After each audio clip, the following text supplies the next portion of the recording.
우리 자분들에게 다시 한번 인사할까요? 하나님이 당신과 함께 하십니다. 아멘이십니까? 우리의 삶에 어떠한 어려움과 힘겨움이 있다 할지라도 하나님이 우리와 함께 하시면 여러분 그 여정 가운데 하나님이 여러분을 보호하시고 인도하실 줄로 믿습니다. 바울과 실라가 그리스도의 복음을 들고 여러분 여러 나라를, 여러 지역을 방문하고 있습니다. 그들을 환대하는 사람들도 있었지만 그들을 공격하고 그들을 핍박하는 자들도 있었습니다. 그 힘든 여정 그들이 견뎌낼 수 있었던 것 하나님이 그들과 동행하셨기 때문인 줄로 믿습니다. 오늘 본문의 말씀에 보면 1절에서 바울의 일행은 암비볼리와 아볼로니아를 거쳐서 어디에 이르렀습니까? 데살로니가에 이르렀습니다. 솔직히 제가 고등학교 다닐 때 제일 못하는 게 지리와 세계사였습니다. 지도만 보면 울렁증이 생기고 지역을 잘 외우질 못합니다. 그렇기 때문에 여러분들 복잡하더라도 이해하십시오. 제가 지도를 준비했습니다. 그럼 지도를 한번 보시면 오늘 지역은요, 여러분 1번, 2번, 3번, 4번, 5번 지역이 기억나십니까? 글자가 작아서 잘 안 보이실 텐데요, 1번은 지난주에 우리가 함께 나누었던 어디 지역입니까? 빌립보 지역입니다. 그 빌립보 지역에서 2번 지역인 암비볼리로 이동하였고요, 3번 지역인 아볼로니아를 거쳐서 4번 지역인 오늘 어디에 도착했습니까? 데살로니가에 도착했습니다. 그리고 5번 지역은 오늘 데살로니가에서 바울이 어디로 갑니까? 베레아 지역으로 갑니다. 그래서 1번, 2번, 3번, 4번, 5번 지역을 보면 지역 이름은 잘 기억하지 못하더라도 오늘 바울이 마게도니아 지역에서 관통하면서 그리스도의 복음을 무엇하고 있구나? 전하고 있구나. 오늘 본문에서 도착한 지역은 어디입니까? 데살로니가 지역입니다. 데살로니가는요, 마게도니아 이 지역에서 가장 큰 도시 중에 하나였고요, 수도와 같은 주도의 역할을 했던 것이 이 데살로니가입니다. 지난주에 여러분과 함께 공부를 했던 빌립보 지역은 아우구스트의 도시라는 별명이 있다면 오늘 이 데살로니가 지역은요, 알렉산더의 도시라는 별명을 가지고 있습니다. 그래서 이 데살로니가라는 이름도요, 이 알렉산더의 이복 동생의 이름을 가져와서 이름을 지었다는 유래가 있습니다. 이런 지도를 보면 지역은 바뀝니다. 바울과 실라가 머무는 마을은 다릅니다. 하지만 또 마을에 갈 때마다 바울과 실라의 일행이 똑같이 행동하는 것이 있는데 가장 첫 번째로 어디를 찾아갑니까? 회당을 찾아갑니다. 회당은 누구들이 모여서 예배하는 곳입니까? 유대인들이 모여서 예배하는, 지도를 내려주셔도 됩니다. 예배하는 곳입니다. 그것만 보더라도요, 여러분 바울이 얼마나 그의 민족을 사랑했는지는 알 수 있습니다. 하지만 안타깝게도 바울의 그런 사랑을 유대인들은 잘 몰랐던 것 같습니다. 오늘 보면 4절 말씀에 보면 이렇게 소개하고 있습니다. 함께 읽겠습니다. 시작.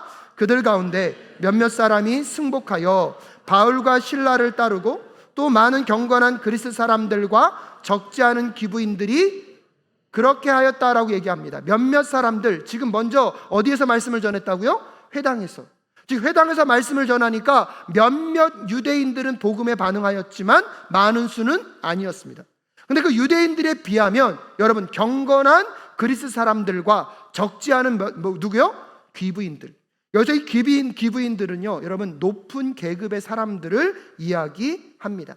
아무튼 바울과 실라, 그리스도의 복음을 증거하는 자들이 가서 복음으로 하나님의 말씀을 선포하면 복음에 반응하는 사람들이 있었다는 것입니다. 왜 그렇습니까 여러분? 로마서 1장 16절 말씀에 보면 함께 읽겠습니다. 시작. 나는 복음을 부끄러워하지 않습니다. 이 복음은 유대 사람들을 비롯하여 그리스 사람에게 이르기까지 모든 사람을 구원하는 하나님의 능력입니다. 할렐루야. 여러분 복음은요, 하나님의 능력인 줄로 믿습니다. 복음이 역사하면 죽었던 영혼이 살아나고요, 여러분 갇혀있는 영혼들이 해방을 경험하게 되는 것입니다. 오늘 그 복음의 능력으로 이 자리에 있는 여러분들 날마다 복음의 능력 아래 살아가실 수 있기를 주님의 이름으로 축복합니다. 또한 바울은요, 회당에 들어가던 이방인을 만나던 복음을 증거할 때마다 바울이 사용한 도구가 있는데 그것은 말씀이라는 도구였습니다.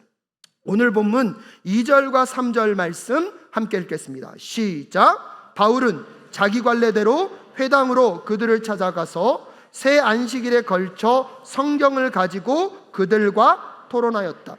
그는 그리스도께서 반드시 고난을 당하시고 죽은 사람들 가운데서 살아나셔야 한다는 것을 해석하고 증명하면서 내가 여러분에게 전하고 있는 예수가 바로 그 그리스도이십니다 하고 말하였다라고 이야기하면서 바울은요, 하나님 나라의 복음을 증거할 때 무엇을 통하여 증거하고 있습니까? 말씀을 통하여 증거하고 있습니다.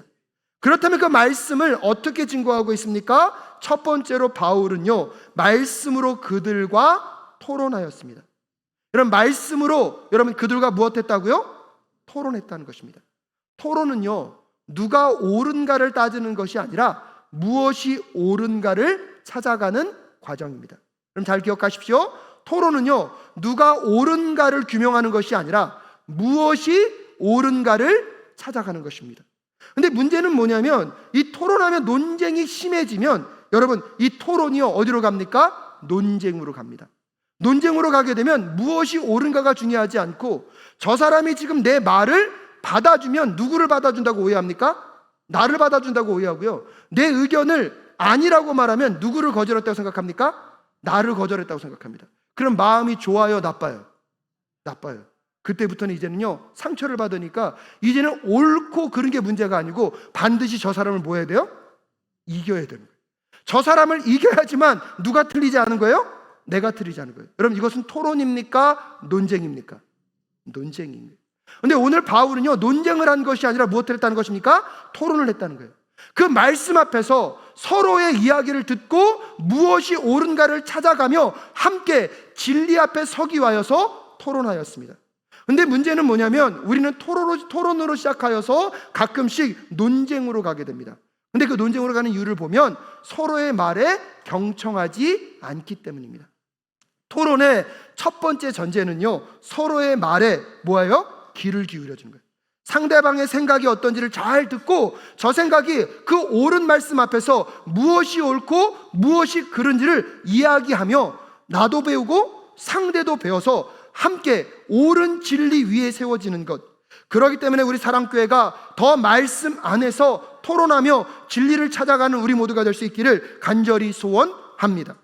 말씀 앞에, 정직한 질문 앞에 정직한 답을 찾아갈 수 있는 사람, 말씀이 말하는 바에 나의 생각을 꺾을 수 있는 사람, 말씀을 이야기하며 상대방의 이야기에 귀를 기울일 수 있는 사람들을 통하여서 하나님이 오늘 하나님의 복음을 증거하고 계신 줄로 믿습니다.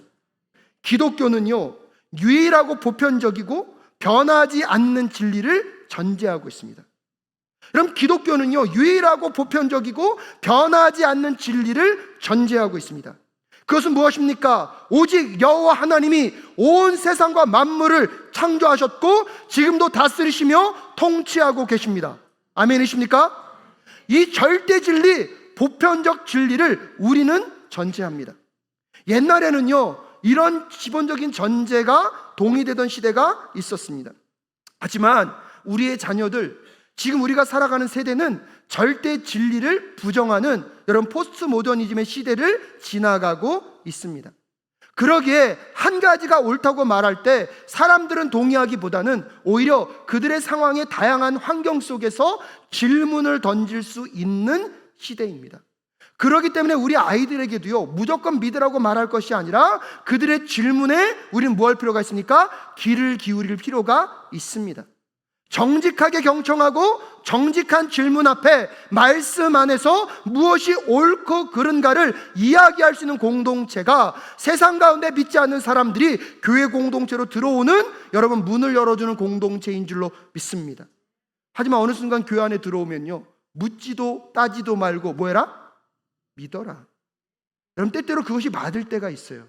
기독교는 그런 영역이 있습니다. 하지만 여러분, 교회는요, 무조건 믿으라고 말하기 이전에 그들의 질문 앞에 끊임없이 대답하고 서로 알아가기 위한 여정들을 찾아가야 할 줄로 믿습니다.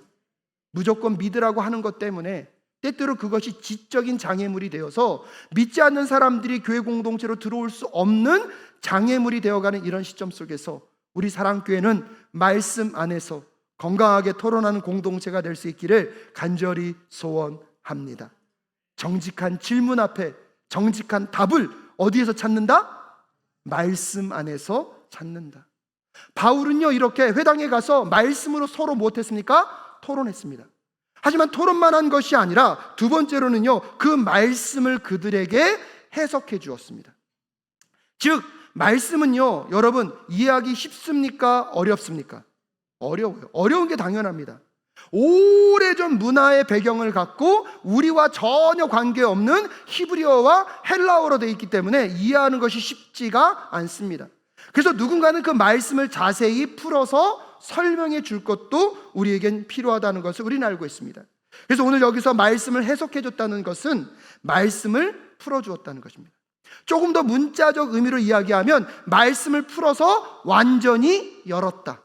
여러분 무엇을 열었을까요? 마음을 열고 그의 영혼을 깨닫게 하고 그의 영혼의 눈을 열게 했는 줄로 믿습니다. 말씀이 풀어지는 곳에, 말씀이 설명되는 곳에는요, 이런 열림의 역사가 있는 줄로 믿습니다.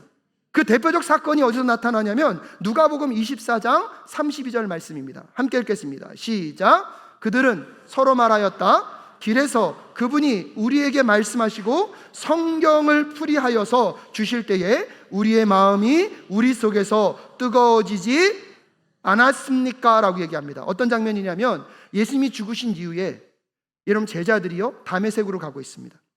사랑하는 예수님이 죽어서 절망 가운데 다메섹을 찾아가고 있는데 이미 예수님은 무엇 하셨어요? 부활하셨어요. 부활하신 예수님이 이 제자들에게 찾아오셨어요. 근데 제자들이 예수님을 알아봅니까? 못 알아봅니까? 못 알아봐요. 그러니까 예수님이 그들에게 말씀하시고 그 성경을 무엇 해주시니까요? 풀어주시니까 비로소 그들이 영혼이 열리고 눈이 열리니까 누구를 알아보게 됩니까? 예수 그리스도를 알아보게 됩니다. 사랑하는 사랑교회 성도 여러분, 말씀은요 오늘도 우리의 영혼을 깨우고 우리의 심령의 문을 여는 줄로 믿습니다. 어두워진 눈을 밝게 하시고 귀먹은 귀를 열게 하시는 그 말씀이 풀어지고 전달되어지는 우리 사랑교회 될 수 있기를 주님의 이름으로 축복합니다.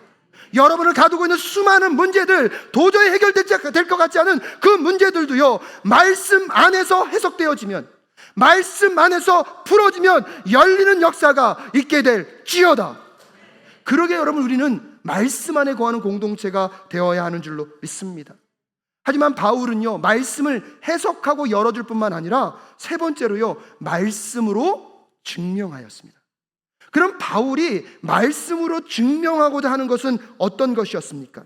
3절 후반절에 보면 해석하고 증명하면서, 여러분 성경 있으면 같이 읽겠습니다. 시작.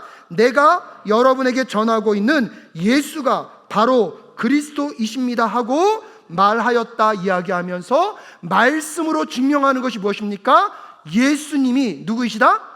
그리스도이시다. 여러분 오늘 바울이 성경하고 있는 성경은요 신약 성경은 없었습니다. 왜냐하면 그 당시는 무엇밖에 없었습니까? 구약밖에. 그럼 구약은요 무엇에 대한 설명입니까? 오실 메시아에 대한 설명이 어디에 적혀 있습니까? 구약 성경에. 그러니까 바울은 그 구약 성경을 풀어내면서 여러분 오실 메시아, 근데 그분이 이미 오셨는데 그분이 누구이시다? 예수 그리스도이시다. 그럴 때면 여러분 성경은요 구약부터 시작하여서 계시록으로 마치는 그날까지 오직 누구만을 드러내고 있습니까? 예수 그리스도만을 드러내고 있습니다. 오늘도 이 자리에서 우리가 말씀을 드려야 하는 이유, 예수 그리스도를 찾기 위함인 줄로 믿습니다. 성경이 말하고 있는 그 예수 그리스도, 우리가 말씀을 공부하고 여러분 말씀을 전하고 말씀을 배워야 하는 이유는요 오직 우리 안에 예수 그리스도가 살아 역사할 수 있는 것에 목적을 두어야 하는 줄로 믿습니다. 그러기에 말씀을 정직하게 배우고 이런 말씀을 정직하게 나누는 공동체가 되면 누구를 알아갑니까? 예수를 알아가요. 예수를 알아가면 누구를 닮아갑니까? 예수를 닮아갑니다. 성경 공부를 많이 했는데 비판만 많이 해요. 그럼 공부를 한 겁니까? 안 한 겁니까? 어떻게 하셨어요? 여러분 가분수 아시죠? 이번에도 우리 고흥팀 봤더니 왜 제가 이렇게 셀카 찍은 거를 가뜩이나 큰 얼굴이 더 커졌어요. 근데 여러분 놀라지 마세요. 어렸을 때는 더 컸어요. 그게 잘 넘어졌어요. 왜? 머리가 무거우니까 뛰다 보면 머리가 어떻게 돼요? 쏠리는 거예요. 그걸 뭐라 그래요? 근데 왜 이렇게 좋아하세요? 여러분 말씀을 머리로 공부하지만 말씀은요 머리에 머무는 것이 아니라 어디로 내려와야 됩니까? 가슴으로 내려와야 됩니다. 말씀을 배우고 익힐 때 우리의 목적은 지식적인 유의가 아니에요. 여러분 그래서 공동체에서 여러분이 말씀에 대한 걸 나눌 때도 내가 얼마큼 알았는지, 얼마나 깨달았는지를 전하는 것도 좋지만, 내가 아는 것과 깨달은 것을 전달하는 목적도요, 그 공동체에 누가 드러나도록요? 예수님이 드러나도록. 그리고 우리의 모든 목적은 예수님께 머물러 있을 때에, 여러분, 말씀을 통하여 역사하신 하나님, 내가 만날 뿐만 아니라 우리가 함께 경험하게 될 줄로 믿습니다. 근데 그것이 어디 안에서 이루어져야 되냐면 말씀 안에서 이루어져야 되는 것이, 말씀은 어떤 기능을 하는지 아십니까? 히브리서 4장 12절 말씀에 보면 함께 읽겠습니다. 시작. 하나님의 말씀은 살아있고 힘이 있어서 어떤 양날칼보다도 더 날카롭습니다. 그래서 사람 속을 꿰뚫어 혼과 영과 갈라지내고 관절과 골수를 갈라놓기까지 하며 마음에 품은 생각과 의도를 밝혀냅니다. 그 말씀의 능력이 우리를 복음을 깨닫게 하고, 복음을 깨닫는 자들이 예수 그리스도를 알게 하고 예수 그리스도를 닮아가게 할 줄로 믿습니다. 우리 사랑교회가 매일 성경으로 매일매일 말씀을 묵상해야 하는 이유, 여러분, 각 구역에서 죄송합니다, 말씀으로 공동체의 나눔을 해야 하는 이유, 커피 브레이크를 통하여서 우리가 죄송합니다, 귀납적 성경 공부를 해 나아가야 하는 이유,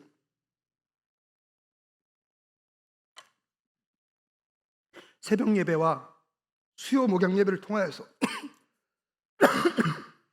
죄송합니다, 금요 블레싱 기도회를 통하여서 말씀 안에서 기도해야 하는 이유, 주일날 1부와 2부 뿐만 아니라 오후 예배 시간에 여러분 우리가 말씀을 드려야 하는 이유, 이 말씀의 역동성을 통하여서 우리가 예수 그리스도를 알고 닮아가는 여정으로 살아가는 교회이기 때문인 줄로 믿습니다.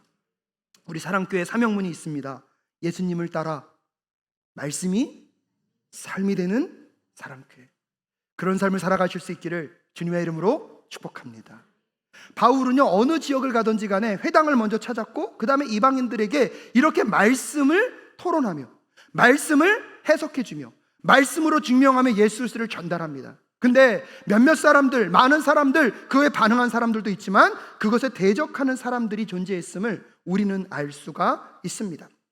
5절 말씀 함께 읽겠습니다. 시작. 그러나 유대 사람들은 시기하여 거리에 불량배들을 끌어모아다가 패거리를 지어서 시내의 소요를 일으키고 야손의 집을 습격하였다. 그리고 바울 일행을 끌어다가 군중 앞에 세우려고 찾았다. 오히려 오랜 시간 동안 구약 성경을 공부했다는 유대인들은 그 예수 그리스도의 복음이 증거되는 것을 시기합니다. 질투합니다. 그래서 오히려 바울과 그의 일행이 복음을 증거하는 곳마다 찾아가서 여러분 그들을 뭐합니까? 공격하고 그 말씀이 증거되지 못하도록 회방을 놓는 모습들을 본문은 우리에게 알려주고 있습니다. 6절에 보면 여러분 그들이 어떻게 이 야손과 그의 사람들을 고소하는지 이렇게 설명합니다. 6절 말씀 함께 읽겠습니다. 시작. 그러나 그들을 찾지 못하고 야손과 신도 몇 사람을 시청 관원들에게 끌고 가서 큰 소리로 외쳤다. 세상을 소란하게 한 그 사람들이 여기에도 나타났습니다. 야손의 집에 찾아갔습니다. 누구를 잡으려고요? 바울과 실라를. 근데 갔더니 있어요, 없어요? 없으니까 야손을 끌어다가 여러분 관원들에게 끌고 갑니다. 그러면서 큰 소리로 그들을 고소할 때 어디를 소란케 하는 자라고요? 세상을 소란케 하는 자. 근데 여러분 이 장면이 너무나 재밌는 게 사도행전 16장 20절에 보면 빌립보에서도 고소를 하는데 이렇게 고소합니다. 함께 읽겠습니다. 시작. 그리고 그들을 시한관들 앞에 세워놓고서 이 사람들은 유대 사람들인데 우리 도시를 소란하게 하고 있습니다. 빌립보에서는 어디를 소란하게 한다고 얘기하고 있습니까? 우리 도시. 근데 데살로니가에 와서는 도시가 아니라 어디를 소동케 한다고요? 세상을 소동케 한다. 여러분 지경이요, 도시에서 어디로 옮겨졌습니까? 세상으로. 과정법을 쓰고 있는 것이 아니라요, 복음의 역동성과 복음의 능력을 보여주고 있는 것입니다.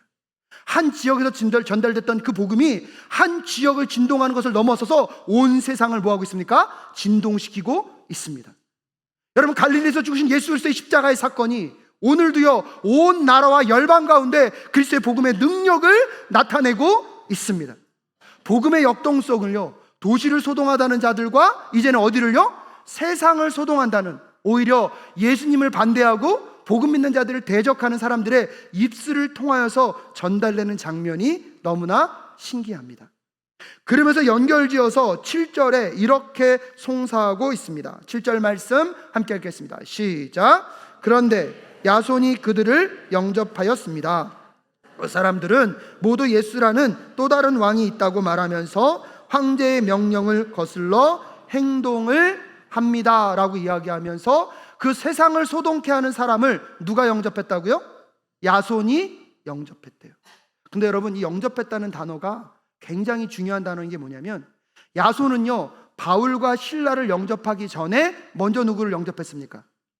예수님을 영접했어요. 예수님을 영접한 사람은요 이제 내 삶의 주인이 누구이죠? 예수님. 그렇기 때문에 주변의 사람들도 누구처럼요? 예수님처럼 환대하고 영접하는 사람인 줄로 믿습니다. 여러분, 우리 사랑교회가 어렵고 힘든 자들, 소외된 자들을 무시하는 공동체가 아니라 내가 예수님을 영접했듯이 누구요? 그들을 영접하는 공동체가 되실 수 있기를 주님의 이름으로 축복합니다. 근데 안타까운 것은 야손은 예수님을 영접하듯이 여러분 바울과 실라를 영접했는데 그것 때문에 일이 잘 됐습니까? 고난을 당하고 있습니까? 고난을 당하고 있어요. 근데 그 고난을 당하면서 그들이 송사하는 내용조차도요 진실이 아니에요. 거짓으로 송사해요. 그들은 뭐라고 얘기합니까? 이들은 예수라는 또 다른 왕이 있다고 말하면서 황제의 명령을 무엇하려고요? 거스른다고. 앞부분은 맞는데요 뒷부분은 틀렸어요. 하나님의 나라를 선포합니다. 여러분, 나라에는 누가 있어야 돼요? 왕이 있어야죠. 그 하나님 나라의 왕은 누구이십니까? 예수 그리스도이십니다. 여러분, 우리의 삶의 주인이 내가 아니라 예수 그리스도가 되어야 우리의 영혼은 살아납니다. 내 삶의 주권의 자리에 하나님이 자정하실 때, 예수 그리스도가 함께 하실 때 우리는 구원의 은혜를 경험하게 되는 줄로 믿습니다. 그러게 하나님의 나라를 선포할 때마다 이 하나님 나라의 왕이 누구이심을? 예수 그리스도이심을, 하나님이심을, 그리고 그분을 우리의 마음 가운데 영접할 때 무엇을 얻을 수 있다고요? 구원을 얻을 수 있다고요. 틀려요? 맞아요?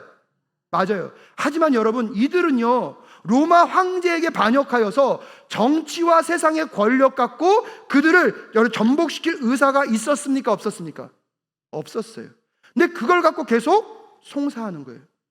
이 문제에 대해서는 명백하게 다른 본문이 있습니다. 그것은요 빌라도의 법정입니다. 누가복음 23장 1절부터 5절까지의 말씀 함께 읽겠습니다. 시작. 그들 온 무리가 일어나서 예수를 빌라도 앞으로 끌고 갔다. 그들이 예수를 고발하여 말하기를 우리가 보니 이 사람은 우리 민족을 오도하고 황제에게 세금 바치는 것을 반대하고 자칭 그리스도 곧 왕이라고 하였습니다. 그래서 빌라도가 예수께 물었다. 당신이 유대인의 왕이요? 예수께서 빌라도에게 대답하셨다. 당신이 그렇게 말하고 있소. 빌라도가 대제사장들과 무리들에게 말하였다. 내가 보니 이 사람에게는 아무 죄도 없소. 그러나 그들은 이렇게 주장하였다. 그 사람은 갈릴리에서 시작해서 여기에 이르기까지 온 유대를 누비면서 가르치며 백성을, 예수님이 선동하고 있습니까? 유대인들이 선동하고 있습니까? 예. 여러분, 분명히 그들은요 이들이 세금도 바치지 말라 그랬고 황제에게 거절한다 그랬지만, 그래서 빌라도가 묻습니다. 너가 유대인의 왕이냐? 예수님이 뭐라고 말씀하십니까? 당신이 그렇게 말하고 있어. 인정한 거예요? 인정하지 않은 거예요? 인정한 거예요. 왕이라고 인정했어요. 그러면 그 즉시 그 사람은 반역죄로 처벌을 받는 게 합당해요. 근데 빌라도가 뭐라고 얘기합니까? 이 사람에게는 무엇이 없다?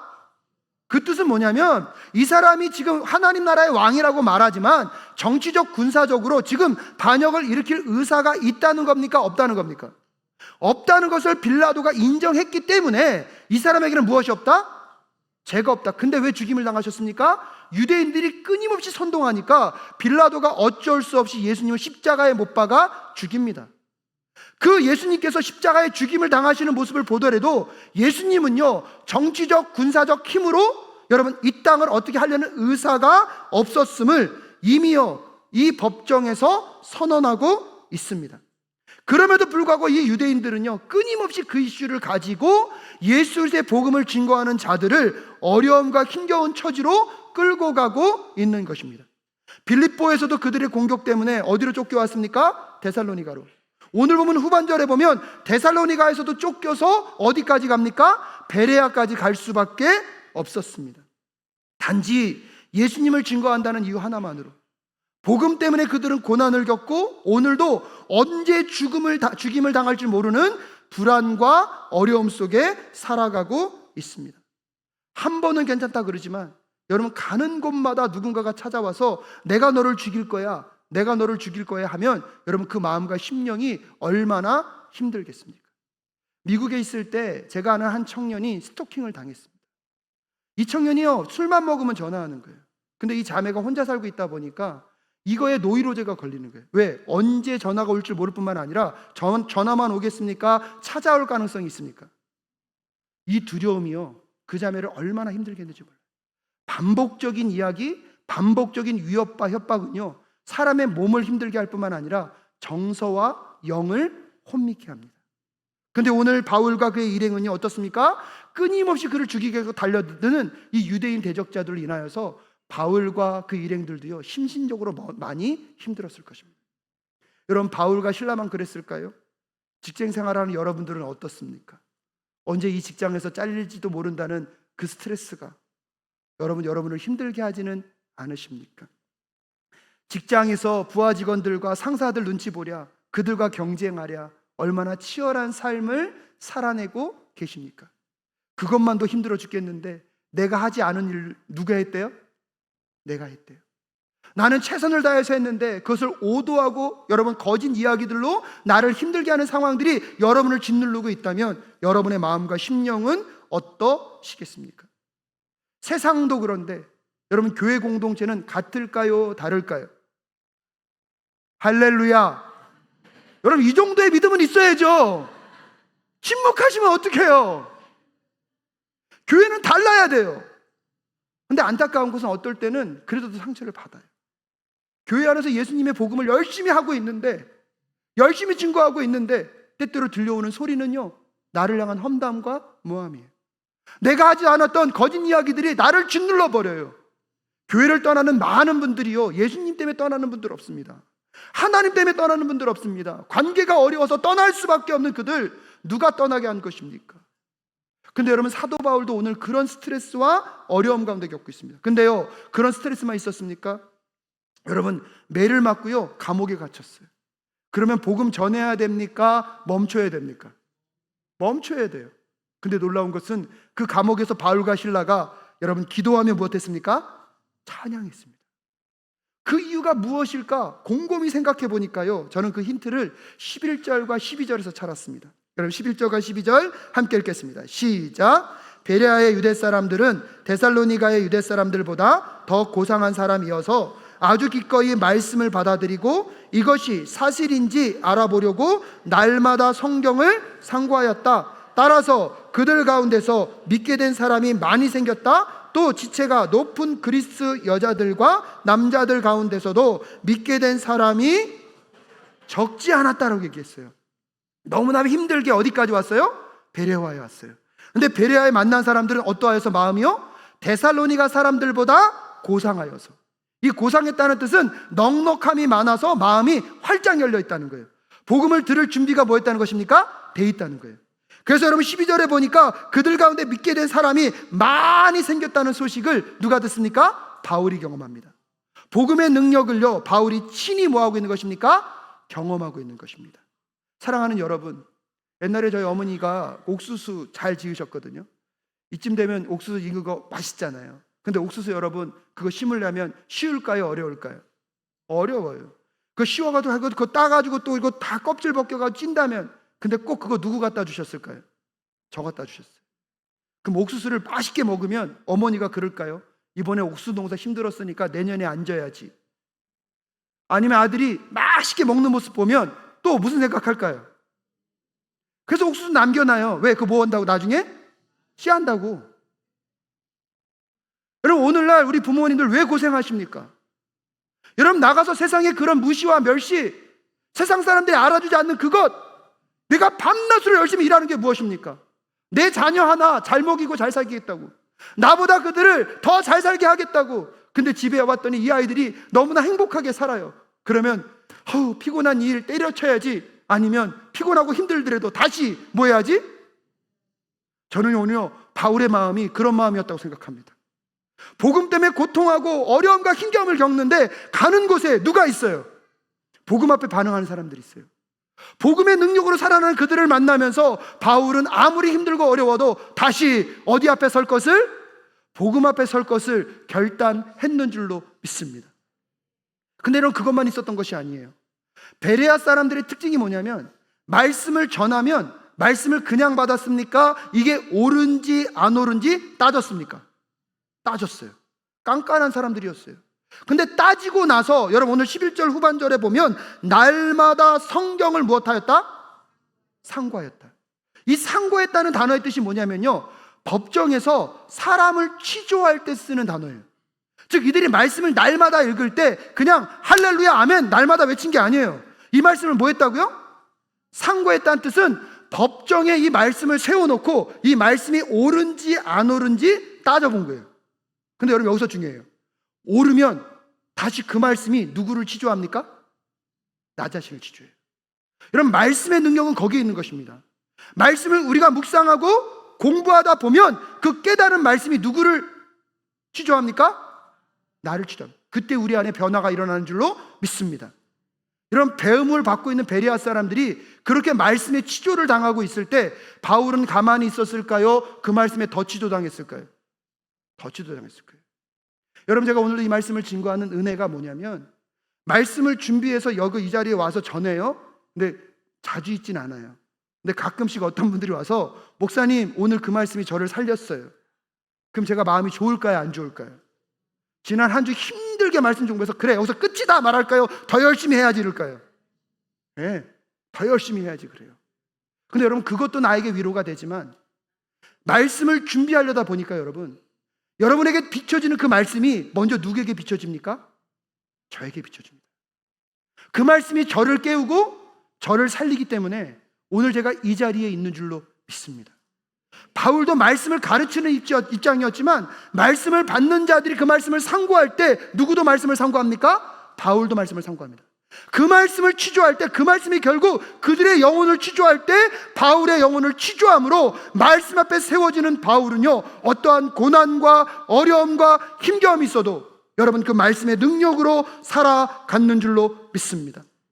오늘 우리 사랑교회 성도님들 그 말씀의 능력으로 살아가실 수 있기를 주님의 이름으로 축복합니다. 그리고 마지막으로 기억하셔야 될 것은 그들은요 그 말씀을 혼자 나눈 것이 아니라 공동체로 함께 나눴습니다. 왜냐하면 이것은요 성경에 써있지 않지만 그럴 수밖에 없어요. 오늘날 우리는요 각자가 다 무엇을 갖고 있어요? 성경을 갖고 있잖아요. 근데 그 당시는 성경을 보고 들으려면 어디 가야 됩니까? 회당에 가야 돼요. 그래서 같이 모여서 성경을 듣고 성경을 읽고 성경이 옳은지 그렇지 않은지를 따져보고 성경을 상고하며 성경의 말씀이 그들의 심령 가운데 다가왔을 때에 서로 그 말씀의 은혜를 나누며 견고해 갔던 공동체, 베레아 공동체가 우리 사랑교회 공동체 될 수 있기를 주님의 이름으로 축복합니다. 오후 예배 때 여러분 말씀 나누는 거 쉽지 않은 거 알고 있습니다. 그럼에도 불구하고 여러분 그 말씀의 나눔을 통하여서 공동체적 말씀이 우리의 영혼을 살려갈 수 있기를 주님의 이름으로 축복합니다. 왜냐하면 여러분 말씀을 상고하고 그 말씀이 내 삶에 비춰오게 되면 세상이 주는 강함이 아니라 하나님 안에서 강인하게 하실 줄로 믿습니다. 세상이 주는 편안함이 아니라 하나님 안에서 평안을 주실 줄로 믿습니다. 세상이 주는 잠깐의 쾌락이 아니라 하나님 안에서 넘치는 기쁨을 허락하여 주실 줄로 믿습니다. 세상이 주는 부유함이 아니라 하나님 안에서 넉넉함으로 오늘도 이 땅을 살아가게 하실 줄로 믿습니다. 반복된 위협, 반복된 삶의 어려움, 사람들로 인한 오해로 여러분 많이 피폐해져 계십니까? 다시 여러분의 삶 속에 하나님의 말씀이 비춰오실 수 있기를 주님의 이름으로 축복합니다. 그 말씀 한 자락이 여러분을 살리는 이 한 주 되실 수 있기를. 그래서 바울처럼 어떠한 어려움과 힘겨움이 있더라도 복음의 삶을 살아 복음의 능력을 맛보아 하는 우리 모든 사랑교회 성도님들 되실 수 있기를 주님의 이름으로 축복합니다.